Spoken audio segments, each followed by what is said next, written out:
soir à la fin de notre étude sur les différents jugements de Dieu que nous trouvons dans la Bible. Alors nous avons débuté avec le jugement du péché, parce que c'est par celui-ci qu'il fallait débuter. Et ce jugement, c'est Jésus qui l'a subi pour nous.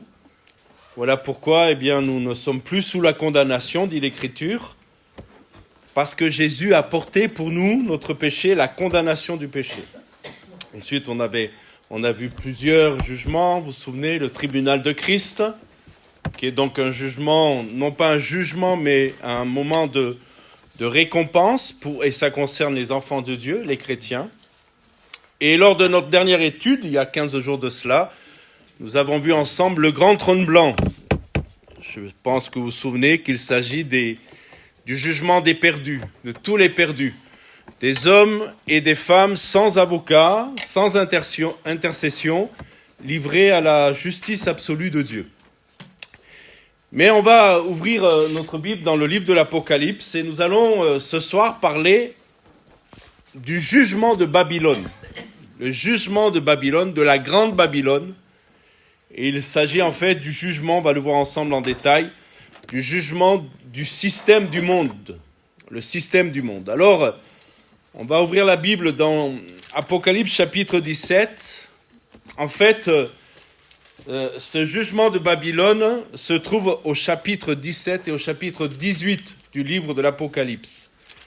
Nous y ferons des lectures en extrait, nous prendrons certaines portions. On ne va pas lire, bien sûr, une introduction de cette étude. On pourrait le faire, mais on ne va pas lire tout le chapitre 17, tout le chapitre 18. On va commencer par les 6 premiers versets du chapitre 17. Puis un des 7 anges qui tenait les 7 coupes vint, et il m'adressa la parole en disant « Viens, je te montrerai le jugement de la grande prostituée qui est assise sur les grandes eaux. C'est avec elle que les rois de la terre se sont livrés à l'impudicité, et c'est du vin de son impudicité que les habitants de la terre se sont enivrés. Et il me transporta en esprit dans un désert, et je vis une femme assise sur une bête écarlate, pleine de noms de blasphème, ayant 7 têtes et 10 cornes. Cette femme était vêtue de pourpre et d'écarlate, et parée d'or, de pierres précieuses et de perles. Elle tenait dans sa main une coupe d'or, remplie d'abominations et des impuretés de sa prostitution. Sur son front était écrit un nom, un mystère, Babylone la grande, la mère des impudiques et des abominations de la terre. Et je vis cette femme ivre du sang des saints et du sang des témoins de Jésus, et en la voyant, je fus saisi d'un grand étonnement. Amen. L'Apocalypse va élargir la focale concernant les jugements et nous terminons donc avec ce jugement de la grande Babylone. C'est plus simplement des individus qui sont jugés. Jusqu'à présent, il était question d'individus, de personnalités. Mais là, ce n'est plus le jugement des individus, c'est le jugement d'un système. Un système entier, un système invisible qui a structuré l'histoire humaine, on va le vérifier tout à l'heure, depuis la chute de l'humanité. Depuis la chute. Quelque chose qui a un nom, dit l'Écriture. Et ce nom, c'est Babylone, la grande Babylone. Et ce que nous découvrons, c'est que Babylone n'est pas un chapitre de l'histoire ancienne. En fait, on va le voir en détail ce soir, elle est vivante, cette Babylone. Elle est présente dans le monde aujourd'hui. Et elle est probablement à un degré différent. Elle peut être dans la vie des croyants. Peut-être cela va vous surprendre, mais vous verrez tout à l'heure que cette grande Babylone, il faut quand même qu'on s'en inquiète en tant qu'enfant de Dieu, car elle peut quand même, à un certain degré, prendre de la place dans nos vies. Permettez-moi de commencer par une question ou quelque chose d'inconfortable. Vous savez, quand on lit l'Évangile, parfois, puisque la parole de Dieu est un miroir, la parole de Dieu nous met dans des situations inconfortables, révélant secrets de nos cœurs, les choses cachées, et c'est la force de l'Écriture, c'est la force de la Bible. Par le Saint-Esprit, elle va révéler les choses qui sont peut-être enfouies, cachées. Et je vais vous mettre en face de quelque chose d'inconfortable. Si quelqu'un ne connaît pas l'Évangile, quelqu'un qui ne connaît pas l'Évangile, regardez nos vies pendant une semaine. Nos dépenses, notre emploi du temps, ce que nous regardons, ce que nous admirons, à quoi nous consacrons notre énergie, est-ce qu'il verrait une vie orientée vers le royaume de Dieu, un autre royaume que le royaume de cette terre, ou est-ce qu'il verrait une vie qui ressemble à celle de tout le monde autour de nous? Ça, c'est la question qu'on peut se poser en introduisant cette réflexion ce soir. Est-ce que les gens qui nous entourent voient une différence entre nous, enfants de Dieu, et ceux qui marchent dans le monde? Il faut, pour comprendre Babylone, il faut, pour comprendre cette réalité spirituelle, revenir au commencement. Pour comprendre l'Apocalypse 17 et 18, il faut comprendre que Babylone traverse en fait toute l'Écriture comme un fil rouge. Il faut remonter au premier livre, le livre des commencements. Le livre de la Genèse, c'est le livre de tous les commencements. Et il faut aller au chapitre 11. On va tourner la Bible ce soir, on est dans une étude biblique, donc il y a bien sûr la nécessité d'avoir la Bible, et puis aussi de tourner les pages, de faire ce petit effort, ou alors de faire cela sur sa tablette ou son téléphone, peu importe. Mais regardons rapidement quelle était ou quelle est maintenant aussi la mentalité de Babylone. Genèse chapitre 11, verset 4. Nous lisons Genèse chapitre 11, verset 4. Allons, bâtissons-nous une ville et une tour dont le sommet touche les cieux et faisons-nous un nom. Vous savez tous comment on appelle cette tour, la tour de Babel. Notez bien la motivation, l'intention. Pourquoi les hommes ont déployé de l'énergie? Pourquoi ils ont déployé aussi de l'argent? Quelle était leur motivation? Leur motivation était celle-ci, faisons-nous un nom. Leur motivation n'était pas glorifions le nom de Dieu. Leur motivation n'était pas non plus construisons quelque chose de merveilleux, de grandiose, pour le bien des autres. Non, la motivation était celle-ci, faisons-nous un nom, un nom. Et voilà ce que révèle en fait, dès le livre de la Genèse, cette pensée, cette idéologie de Babylone. C'est l'acte fondateur, Genèse chapitre 11 de Babylone. C'est ce que j'ai appelé l'auto-glorification humaine organisée. L'orgueil. On veut se dégager du nom de Dieu, on ne veut pas que le nom de Dieu domine nos vies, alors on se fait un nom. Et puis après Genèse chapitre 11, nous arrivons à ce que je vais appeler la vraie Babylone historique. Vous savez, c'est un empire qui a renversé Jérusalem, détruit le temple, et vous le vérifierez dans 2 Rois chapitre 25, a amené le peuple de Dieu en captivité. Elle devient dans la mémoire biblique le symbole par excellence de la puissance mondaine qui opprime le peuple de Dieu. Voilà ce qu'était Babylone. Et puis, l'Apocalypse reprend ce symbole, lui donne sa dimension, on va dire, définitive. Ce n'est plus une ville, comprenez bien, ce n'est plus des individus, c'est une réalité, c'est une mentalité. C'est le nom que Dieu donne à tout ce qui, dans l'histoire, retenez cela, humaine, s'organise contre Dieu, sans Dieu et à la place de Dieu. Voilà ce qu'est Babylone. Contre Dieu, sans Dieu et à la place de Dieu. Apocalypse 17 va dépeindre Babylone avec des couleurs très précises. Est-ce que vous avez remarqué que l'Écriture donne des détails étonnants pour Babylone, mais dans d'autres passages aussi. Il est question au chapitre 7, elle est définie comme une prostituée. L'avez-vous remarqué?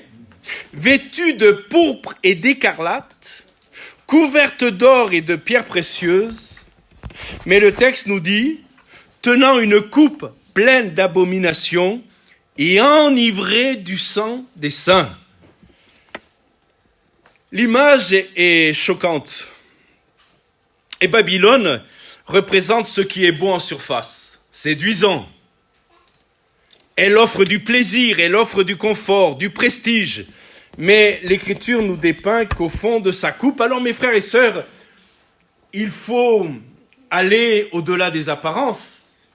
Parce que les apparences montraient une prostituée vêtue de façon merveilleuse, avec des pierres précieuses, de l'air, mais elle avait une coupe. Et il faut dépasser les apparences pour aller voir ce qu'il y a au fond de la coupe. Et au fond de la coupe, nous dit l'Écriture, il y a l'abomination, et dans ses mains, le sang de tous ceux qui ont refusé de lui appartenir. Comprenez cela. Comprenez cela. Il y a deux mondes. Il faut en être conscient, nous en sommes conscients, et si nous ne l'étions pas, prions que le Saint-Esprit nous donne du discernement sur ces choses, mais il y a deux mondes. Il y a le monde de Dieu, les choses de Dieu, les affaires de Dieu, et puis il y a le monde du diable, de la mondanité, de la chair. Au chapitre 18, regardez vos Bibles avec moi, lisons au verset 7. Je vous ai dit, on allait feuilleter, passer d'un chapitre à un autre chapitre pour ne pas alourdir la lecture, mais au chapitre 7, voici ce qu'elle dit, cette grande Babylone. « Je suis reine sur mon trône, je ne suis pas veuve. » Et regardez bien ce qu'elle dit. Je me suis trompé de verset. 17, oui. Non. Moi, je me suis trompé de référence, mais écoutez, je suis reine sur mon trône, je ne suis pas veuve, et je ne verrai jamais le deuil. Je ne sais pas. 18,7. Regardez bien ce qu'elle dit. Elle dit, je sais pas moi, mais regardez l'arrogance. Je suis indestructible. J'ai autorité. Je suis indestructible. Elle se croit intouchable. Elle se croit, immunisée contre le mal. Au verset 3, et j'espère que là je ne me suis pas trompé, mais il est question des rois de la terre, regardez-le, des navires qui la pleurent, les marchands de la terre qui s'enrichissaient par elle, j'y reviendrai en conclusion, les capitaines de navires qui la pleurent. Elle représente en fait la prospérité économique mondiale bâtie sur l'exploitation, l'injustice et la séduction. Alors, il faut, comme je le disais dimanche matin, pas beaucoup de discernement spirituel pour voir que l'économie mondiale peut s'effondrer d'un jour à l'autre. Nous recevons des messages d'alerte par les actualités du monde, car tout en étant enfants de Dieu, nous vivons dans un monde où nous avons du sens, du discernement de ce qui se passe dans le monde. Et vous savez tous comme moi qu'en raison de la guerre qu'il y a avec le détroit d'Ormuz, on parle de pénurie. J'ai vu que, je crois que c'est en France ou je ne sais pas dans quel pays, on ne pouvait plus faire de bitume pour les routes. Et nous nous rendons compte ainsi que, le monde peut sombrer dans un chaos économique du jour au lendemain. Et vous voyez ce qu'elle disait, cette Babylone qui trafiquait, qui faisait des affaires. Elle disait, je suis intouchable. Intouchable. Au verset 2, regardez bien ce qu'il est dit. Elle est tombée. Elle est tombée, Babylone la grande. Elle est devenue une demeure de démons, un repère de tout esprit impur, un repère de tout oiseau impur et odieux. Je voudrais vous faire remarquer que Dieu ne bégait pas. Vous êtes conscient de ça? Dieu ne bégait pas. Pourquoi je dis cela? Parce qu'il est dit, elle est tombée, elle est tombée. Ce n'est pas un bégaiement. C'est une façon de marquer cette réalité que Babylone est tombée et qu'elle tombera. en hébreu prophétique, c'est la répétition qui exprime la certitude absolue. Et il faut que vous notiez, je vais pas vous demander de chercher le verset, mais retenez-le. Il faut que vous notiez que c'est repris d'Ésaïe 21, 9, où il est dit, et voici, il vient de la cavalerie des cavaliers 2 à 2. Elle prit encore la parole et dit, elle est tombée, Babylone. Et toutes les images de ces dieux sont brisées sur la terre. Comprenez bien que ce qui s'est produit avec la Babylone historique se produira aussi avec la Babylone spirituelle. Ce qui est vrai de la Babylone terrestre sera vrai de la Babylone spirituelle. Sa chute est aussi certaine que l'histoire. Alors on peut se poser la question, mais pourquoi Dieu juge-t-il Babylone ? D'abord, c'est la première chose, verset 5, car ses péchés, 18.5, car ses péchés se sont accumulés jusqu'au ciel, et Dieu s'est souvenu de ses iniquités. Dieu n'oublie pas les péchés accumulés dans l'histoire de l'humanité. L'image des péchés qui s'accumulent jusqu'au ciel renvoie aussi à une autre pensée du livre de la Genèse au chapitre 18 au verset 20 et 21. Vous savez, quand Dieu dit à Abraham qu'il va juger Sodome, il dit le cri de Sodome et de Gomorrhe s'est multiplié et leur péché est très grave. Dieu entend les cris des opprimés. Dieu entend les cris des maltraités. Dieu comptabilise et sa mémoire est parfaite. Ce que l'Apocalypse affirme dans ce passage-là, c'est que c'est quelque chose que notre culture ne veut pas entendre. C'est que l'impunité n'est jamais définitive. Les systèmes qui exploitent les pauvres, qui oppriment les faibles, qui séduisent les nations, qui pour en faire des esclaves.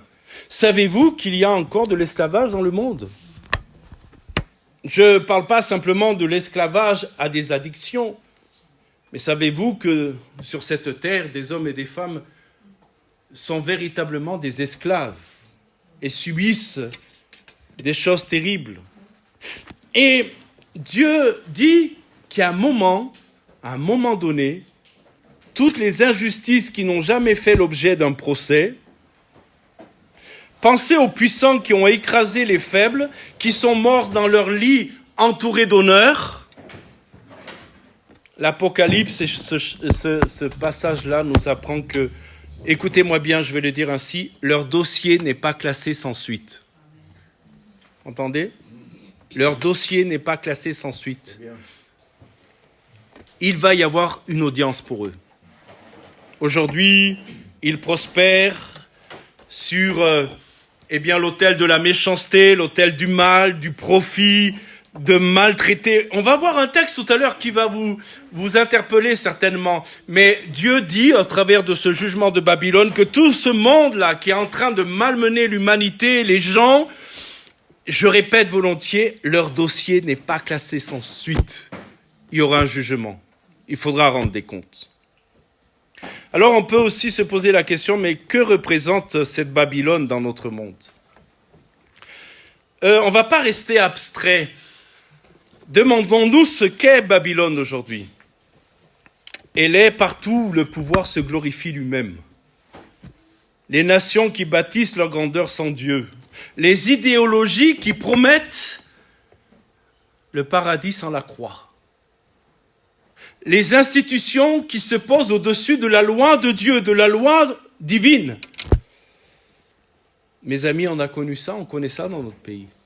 Dieu a dit, Dieu a défini, par exemple, je vais simplement vous dire cela, Dieu a défini ce qu'est le mariage. Le mariage, c'est entre un homme et une femme. Vous êtes d'accord ? C'est Dieu qui l'a défini ainsi. Mais les hommes et la Babylone a dit non, on remet en question ce que Dieu définit. Et on va même voter, on va même faire une loi où on va dire que le mariage est pour tous. Babylone est partout aussi où l'économie exploite l'humanité. Regardez Apocalypse 18, verset 13. Regardez bien. Regardez bien ce qu'il est dit de l'économie de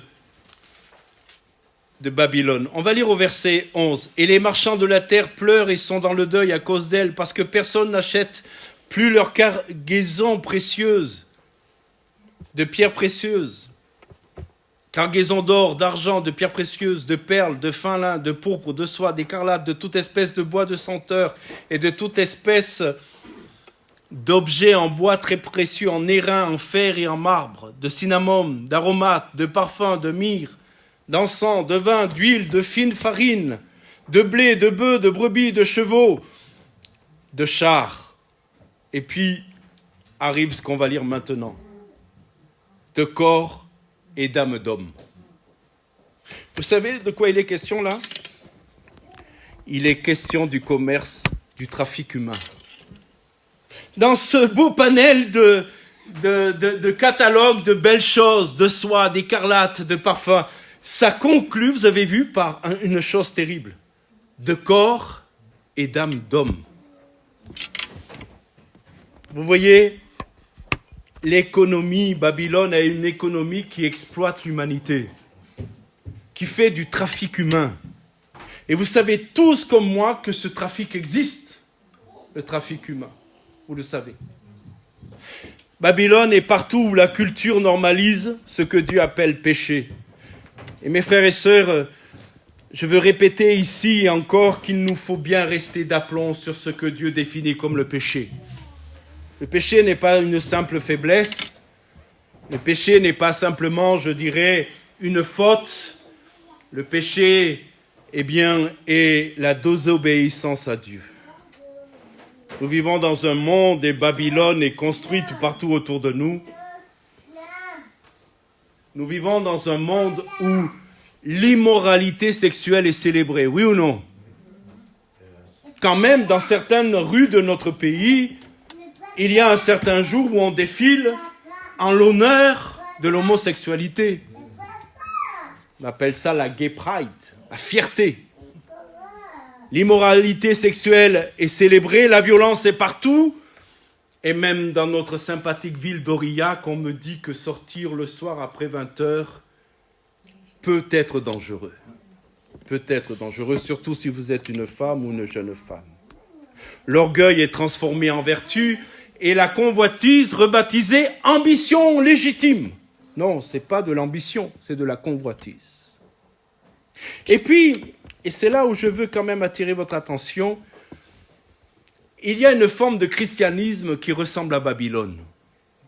Et que le Seigneur nous garde, en tout cas, nous, enfants de Dieu, des temps de la fin, de se laisser gagner par cette mentalité de Babylone. Il parle de Dieu, mais vit comme le monde. Ce christianisme. Il a un vocabulaire spirituel, mais des priorités mondaines. Il offre le confort sans la croix, la bénédiction sans la repentance. Et mes frères et sœurs, si vous allez parfois écouter certaines prédications sur Internet, on se rend compte que parfois ce qui est prêché ressemble plus à un christianisme de Babylone qu'à un christianisme biblique. Et que Dieu nous garde, mes frères et sœurs, de ne se laisser séduire par ce christianisme de facilité. Moi, je crois que Dieu est un Dieu de grâce, je crois que Dieu est un Dieu d'amour, mais je crois quand même, comme le dit l'Écriture, qu'il nous faut passer par la conversion, la repentance, l'abandon et la consécration, sans oublier la sanctification. Vous savez, Paul disait dans 2 Timothée, si vous prenez des notes, c'est au chapitre 3, versets 1 à 5, « Dans les derniers jours, il y aura des temps difficiles. Car les hommes seront égoïstes, amis de l'argent, fanfarons, orgueilleux, médisants, rebelles à leurs parents, ingrats et religieux. » Écoutez ce qu'il dit, « ayant l'apparence de la piété, mais en reniant ce qui en fait la force. » C'est un portrait de Babylone dans l'Église. L'apparence de la piété, la forme sans la substance. Pour les anciens comme moi, ils doivent se souvenir d'une certaine pub pour une boisson qui s'appelait Canada Dry. Ça vous parle, Canada Dry? Pour les anciens. Canada Dry, la pub, c'était « on dirait de l'alcool ». Mais ce n'est pas de l'alcool. Quand on allait avec mes parents au café, on commandait un Canada Dry. On dirait de l'alcool. Mais ce n'est pas de l'alcool. Et aujourd'hui, il y a un évangile, un christianisme où on peut dire « on dirait l'évangile ». Mais ce n'est pas l'évangile. Il y a la forme, il y a la couleur, mais il n'y a pas la substance. Et mes frères et sœurs, nous devons veiller en tant qu'Église à ne pas nous laisser, nous en parlerons dans quelques instants, mouler dans la mentalité de Babylone. Bien sûr, mes frères et sœurs, je vais le dire ainsi, nous pouvons remplir des salles facilement en baissant le niveau de l'évangile, en disant aux gens que finalement ils peuvent quand même faire des compromis avec le péché, le mensonge, l'adultère. On peut baisser le niveau de l'évangile et remplir des salles. Mais il y a longtemps que j'ai compris par la grâce de Dieu que notre vocation en tant que pasteur et en tant qu'Église n'était pas de remplir des salles, mais de voir des cœurs changer. C'est ça notre vocation. Et puis, il y a un appel au verset 4. Écoutez l'appel. Verset 4 de Apocalypse 18. « Et j'entends une autre voix du ciel qui disait « Sortez du milieu d'elle, mon peuple, afin que vous ne participiez pas à ses péchés et que vous ne receviez pas ses plaies. » Permettez-moi de vous dire que ce jugement de Babylone, il ne faut pas l'écarter rapidement en disant « ça ne nous concerne pas ». Ça nous concerne, mes frères et sœurs, parce que le texte nous dit « sortez du milieu d'elle, mon peuple ». Vous êtes avec moi là? Mon peuple. Il y a l'urgence d'un appel. Et remarquons plusieurs choses sur ce verset. D'abord, c'est une voix qui vient du ciel. On peut tout à fait ne pas être à l'écoute de la voix d'un homme, d'un pasteur. Dire ce n'est qu'un pasteur qui parle. C'est vrai. Mais là, ce n'est pas un pasteur qui parle. C'est Dieu lui-même qui parle. La voix vient du ciel. La source n'est pas humaine. Ce n'est pas une suggestion pastorale. C'est Dieu qui parle directement à son peuple et qui dit à son peuple, sortez de Babylone. Sortez de Babylone. Deuxièmement, je vous l'ai fait remarquer déjà, Dieu dit c'est mon peuple. Je bénis Dieu. Je bénis Dieu parce que même si on tombe parfois dans, la séduction, même si on tombe dans l'esprit de Babylone, nous demeurons pour Dieu son peuple. Elle fera tout pour nous sortir de Babylone. Alléluia. Il ne nous rejettera pas. Il ne nous dira pas, vous êtes allé trop loin, maintenant ça suffit. Et notre Dieu est un Dieu d'amour qui va poursuivre de son amour, de ses insistances par le Saint-Esprit, nos cœurs pour que nous sortions de Babylone. Alléluia. Mon peuple, ce sont des gens qui connaissent Dieu, ce qui signifie que ce sont des enfants de Dieu. Et mes frères et sœurs, est-ce que ce soir on peut dire en toute honnêteté devant le Seigneur que nous pouvons malheureusement nous laisser séduire par les séductions de Babylone? Que nous ne sommes pas à l'abri. On peut d'une certaine manière, et rappelez-vous ce que je vous ai dit en introduction, cette question est confortable. Si quelqu'un nous voyait vivre une semaine, nous qui disons être enfants de Dieu, qu'est-ce qu'il retiendrait de notre vie, de notre emploi du temps, de notre énergie, de notre argent? À quoi l'utilisons-nous? Nous pouvons, sans nous en rendre compte, et on en parlera avec un verset très clair, nous pouvons, sans nous en rendre compte, être gagnés par la mentalité de Babylone, ses valeurs, ses priorités, ses ambitions, ses plaisirs. Et puis, il y a une troisième chose qu'il faut retenir, afin que vous ne participiez pas à ces péchés. C'est très clair, le texte dit, si tu ne sors pas, tu vas participer. Si tu restes, vous savez, je ne crois pas qu'on est aussi fort que ce qu'on pense être. Je ne pense pas. Je ne pense pas qu'on puisse aller, comme certains me l'ont dit à un moment donné, moi j'ai un appel pour aller évangéliser en boîte de nuit. J'ai dit, il faut être costaud. Déjà, à mon avis, je vais vous dire comme ça, il faut presque être aveugle. Hein. parce que il y a longtemps que je ne vais plus en boîte de nuit, mais ça a dû dégénérer depuis mon temps. Il y a des sollicitations, des séductions de partout, c'est vrai. Ça permet de dire une courte parenthèse qu'on ne vient pas à l'église habillé comme on va en boîte de nuit. Amen. Amen. On a une tenue sobre. On a une tenue qui est élégante, peu importe la tenue, mais sobre, où on n'expose pas. Un jour, j'ai dit dans une église, ça a causé des remous, mais je vais vous le dire. Mes frères et sœurs, et mes sœurs, vos cuisses, elles sont pour vos maris. Pour vos maris. On n'a pas de problème dans le Cantal. Enfin, j'attends le mois d'août arriver quand même. Hein. Il faut avoir une tenue qui convient à la maison de Dieu. Vous êtes d'accord ou pas? Il faut être décent. Il faut être sobre. Mais si vous allez dans une boîte de nuit évangéliser sous prétexte d'évangéliser, je pense qu'à un moment donné, vous allez vous laisser gagner. Le Seigneur, lorsqu'il parle du péché, il ne dit pas « essaye de le dompter, essaye de le maîtriser », il dit « fuis, fuis, sors, sors ». Mes frères et sœurs, le danger est réel. On peut être membre d'une église et sans s'en rendre compte, participer au système de Babylone. Écoutez-moi bien, ce n'est pas une accusation, c'est un avertissement. Le Seigneur n'est pas en train de nous accuser, il nous dit, faites attention. Ésaïe 52, verset 11 nous dit, retirez-vous, retirez-vous, sortez de là. Ne touchez rien d'impur, sortez du milieu d'elle, purifiez-vous, vous qui portez les vases de l'Éternel. 2 Corinthiens 6, 14 et 17. Il est dit, et c'est pas compris, et j'ai pas le temps d'en parler, mais il est dit, ne vous mettez pas avec les infidèles sous un joug étranger. C'est pourquoi sortez du milieu d'eux et séparez-vous, dit le Seigneur. Ne touchez pas à ce qui est impur et je vous accueillerai.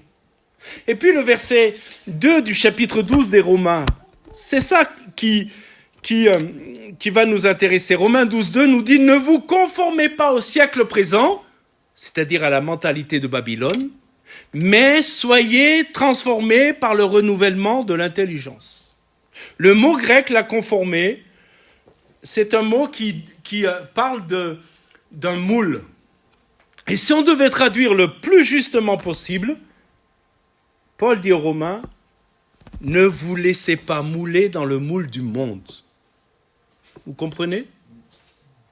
Si vous, maman, vous avez fait des gâteaux avec vos enfants, et si vous prenez un moule avec la tête de, je ne sais pas, de Mickey, voilà, Mickey. Vous coulez votre pâte dans le moule. Vous savez que quand vous allez le démouler, votre gâteau aura la tête de Mickey. Vous avez beau dire non, je vais pas prendre la forme, il va sortir avec. Non, vous allez prendre la tête du moule. Et mes frères et sœurs, nous avons besoin de toute la grâce de Dieu, de toute l'onction du Saint-Esprit, de toute la parole de Dieu, mes frères et sœurs, pour ne pas être moulés dans le moule du monde. Oui ou non? On en a besoin. Parce que le monde nous moule facilement. Le monde nous ramène à sa mentalité facilement. Et mes frères et sœurs, ayez assez de discernement et assez de sincérité pour dire, mais comment je suis en train de parler là? Qu'est-ce que je suis en train de dire? Je suis en train de parler comme mes collègues de travail qui ne connaissent pas Christ. Qu'est-ce qui se passe? Qu'est-ce qui se passe dans mon cœur? Qu'est-ce qui se passe dans ton cœur, mon frère, ma sœur? Et je me mets avec vous, c'est que le monde est en train de me mouler dans sa mentalité. Babylone a une forme et elle essaie de nous couler dedans. Alors l'appel de Dieu, c'est sortir. Sortir de Babylone. Cela ne signifie pas se retirer du monde. Jésus l'a dit, hein? Jésus a même prié pour l'Église. Il a dit, je ne te prie pas de les ôter du monde et de les garder du monde. Préserve-les du mal. Cela signifie de ne pas être formé par Babylone, ne pas adopter les valeurs de Babylone comme les nôtres. Permettez-moi d'être pratique, parce qu'il faut être pratique. Dans votre relation à l'argent, cessez de définir votre valeur et votre sécurité et votre avenir en fonction de ce que vous possédez. Vous savez ce que dit Babylone? Accumule, Assure-toi, construis ta fortune. Ça, c'est ce que dit Babylone. Le royaume de Dieu dit, cherchez premièrement le royaume de Dieu et toutes choses, et sa justice, et toutes choses vous seront données par-dessus. Vous comprenez? Dans votre relation à la réussite, cherchons à ne pas avoir la validation de Babylone, son approbation, ses honneurs. Il y a quelque chose de redoutable et il faut qu'on gère ça avec la grâce de Dieu. Mais quand nous utilisons Facebook, par exemple, nous sommes des obsédés des likes. Ça vous parle peut-être pas à vous, les plus anciens, parce que Facebook et like, Facebook, c'est quelque chose où vous publiez des choses. Et puis ceux qui sont amis avec vous par ce moyen de Facebook peuvent liker. Ça veut dire j'aime. Et c'est malsain. C'est vrai ou pas? C'est malsain. Parce qu'on cherche les likes. Parce qu'on cherche la renommée. On cherche à être reconnu. Et mes frères et sœurs, Babylone, c'est ça. C'est ça. Avoir de la renommée. Avoir l'approbation des hommes. Il nous faut comprendre, écoutez-moi bien, qu'il se peut que, ayant l'approbation de Dieu, nous ayons beaucoup moins l'approbation des hommes. Mais à choisir, nous préférons l'approbation de Dieu. Amen. Amen. Dans votre relation aux priorités quotidiennes, comment sortir de Babylone? Est-ce que je vis pour le royaume de Dieu ou est-ce que je vis pour Babylone? Est-ce que mes investissements de temps et d'énergie, d'argent, reflètent une vie orientée vers l'éternel ou une vie qui ressemble au monde?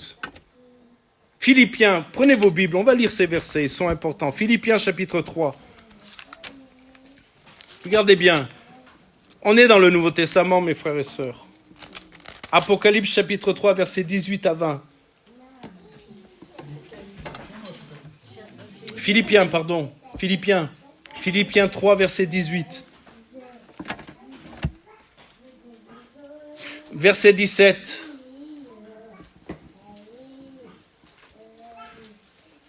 Soyez tous mes imitateurs, frères, et portez les regards sur ceux qui marchent selon le modèle que vous avez en nous. Car il en est plusieurs qui marchent en ennemis de la croix de Christ. Je vous en ai souvent parlé.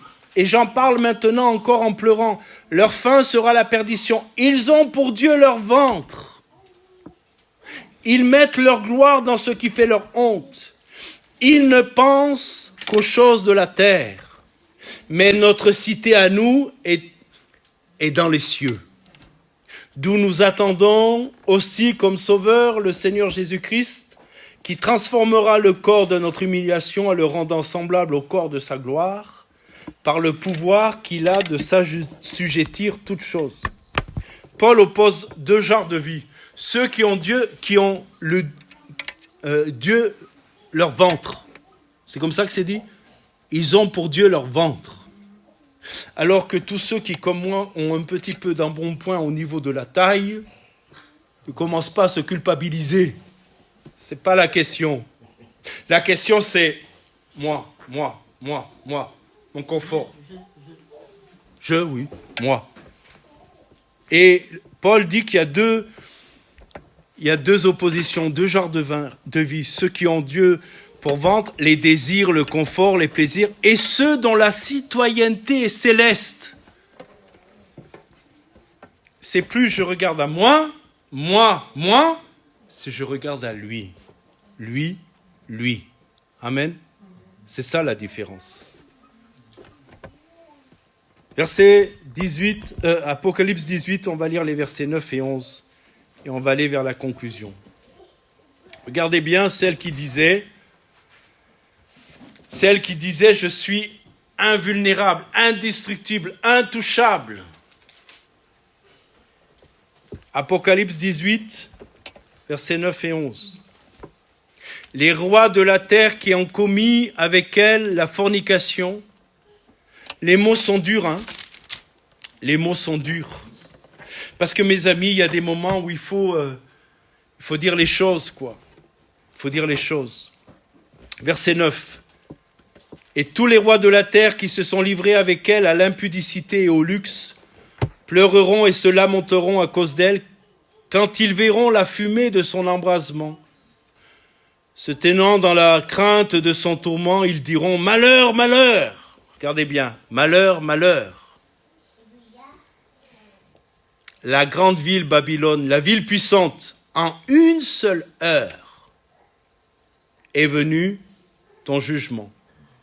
Et les marchands de la terre pleurent et sont dans le deuil à cause d'elle, parce que personne n'achète plus leur cargaison d'or, d'argent, de pierres précieuses, de perles, de fin lin, de pourpre, de soie, d'écarlate, et toute espèce de bois de senteur, et toute espèce d'objet d'ivoire, et de toute espèce d'objet en bois très précieux, en airain, en fer, en marbre, de cinnamome, d'aromates, de parfums, de myrte, d'encens, d'huile, de fine farine.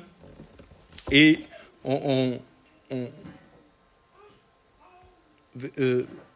farine, on va sauter au verset 15. Les marchands de ces choses qui se sont enrichis par elle se tiendront éloignés dans la crainte de son tourment. Ils pleureront et seront dans le deuil et diront « Malheur, malheur !» La grande ville qui était vêtue de fin lin, de pourpre, d'écarlate et parée d'or, des pierres précieuses et de perles, en une seule heure, tant de richesses ont été détruites. Et tous les pilotes, tous ceux qui naviguent vers ce lieu, les marins et tous ceux qui exploitent la mer se tenaient éloignés et ils s'écriaient en voyant la fumée de son embrasement. Quelle ville était semblable à la grande ville, et ils se jetaient de la poussière sur leur tête, signe de deuil. Ils pleuraient, ils étaient dans le deuil. Ils criaient et disaient « Malheur, malheur, la grande ville, où se sont enrichis par son opulence tous ceux qui ont des navires sur la mer, en une seule heure, elle a été détruite. Amen. » Avez-vous remarqué qu'il ne pleure pas sur les personnes? Il pleure sur une économie qui vient de s'effondrer. Un système, une source de revenus qui vient de s'effondrer. C'est un deuil commercial. C'est un deuil commercial. Ce n'est pas un deuil affectif. Ils pleurent Babylone car elle leur était utile, parce qu'il leur apportait de l'argent.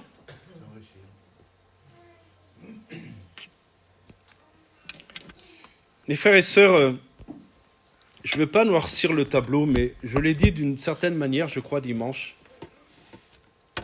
Nous ne sommes pas à l'abri d'un effondrement économique mondial. On en sent déjà.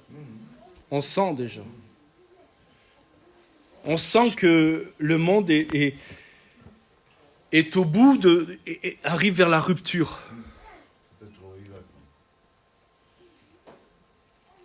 Mais nous avons un Dieu qui prend soin de nous. Amen.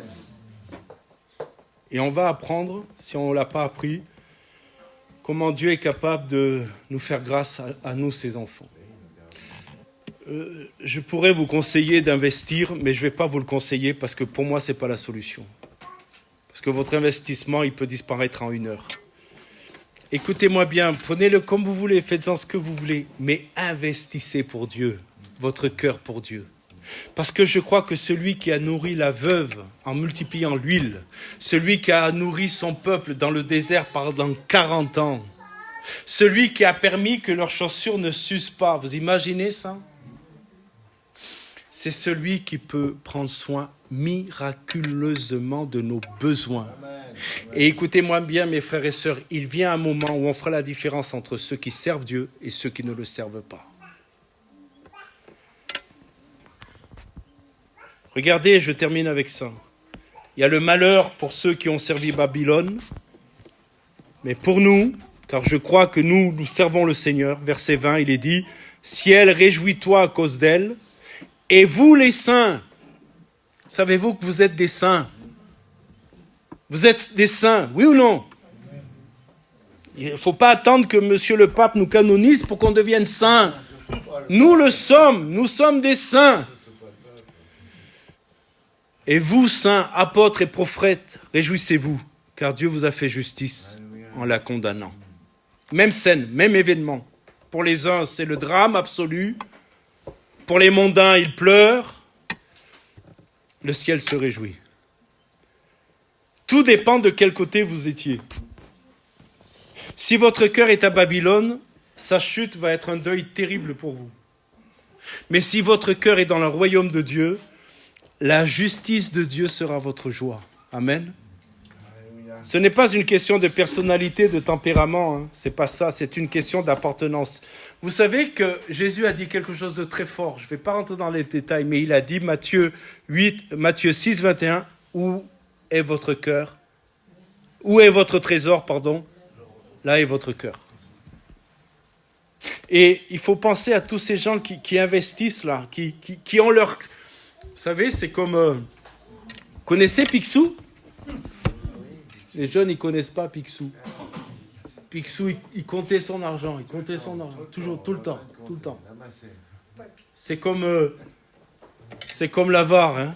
L'avare qui comptait ses sous.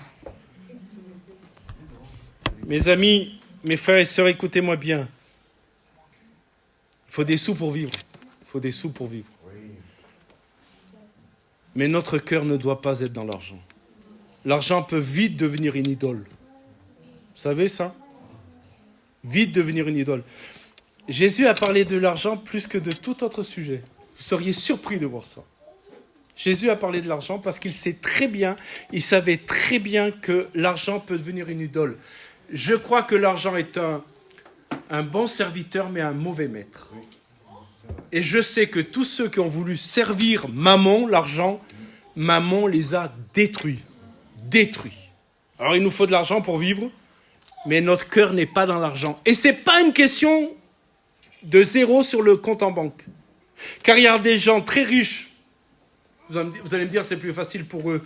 Pas du tout. Il y a des gens très riches. L'argent, ce n'est pas un dieu pour eux. Et il y a des gens beaucoup moins riches. L'argent est un dieu pour eux. Pas une question de compte en banque. C'est une question de cœur.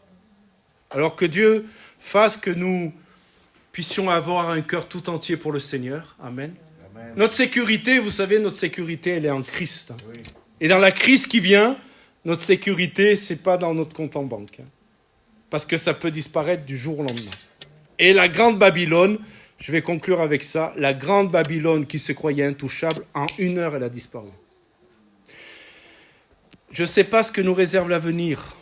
J'aimerais vous dire que l'avenir va être radieux, ça va être merveilleux. On va rentrer dans le dur. Et je ne cesse de le dire, je le répète, notre responsabilité de pasteur, c'est d'être des sentinelles et d'avertir l'Église. Il ne faut plus s'amuser, mes frères et sœurs. Il ne faut plus jouer. Il faut marcher avec le Seigneur de tout notre cœur, avec sa grâce. Amen. Avec sa grâce, c'est possible. Tout seul, on n'y arrive pas. Mais quel merveilleux conseiller, aide et soutien nous avons dans la personne du Saint-Esprit. Amen. Amen. Le matin, quand vous partez au travail, vous n'avez pas le temps de prier, tout ça, mais sortez pas de la maison sans dire « Saint-Esprit, prends-moi en charge. Prends ma journée en charge.